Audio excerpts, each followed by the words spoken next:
Hello' guys welcome back to my another mini blog. আৰু এতিয়া আমি যাই আছোঁ কাজ এখন খাবৰ কাৰণে। দেখিছে নেকি ইমান ধুনীয়া জেগা, এইবোৰ পথাৰ জেগা। আৰু আমাৰ ফালে এনেকুৱা নাইয়ে, আৰু জাষ্ট মই আহি পাইছোঁ আমি। তাৰপিছত ইফালে আহিলোঁ বাহিৰৰ ফালে, এইবোৰ কাম চলি আছে। আৰু এতিয়া ভাত পানী খাই ল'লোঁ। ইমান গৰম তাতে আৰু ভিডিঅ' কৰা নহ'ল। তাৰপিছত আমি বাটৰ ফালে অলপ ওলাই আহিলোঁ। বতৰটো আজি কিবা গোলমাল কৰি আছে। তাৰপিছত আমি আহিলোঁ এটা জেঠীৰ ঘৰত।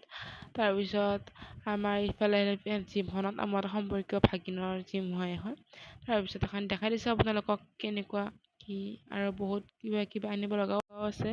আৰু এইজন হৈছে মোৰ ভাগিনজন, এখেতৰে এখন জিম হয়। আৰু তেওঁ কিবা কিবি কৈ আছে জেঠীমাহঁতক। আৰু ইয়াত স্পৰ্টছৰ বস্তুবোৰ পোৱা যায়।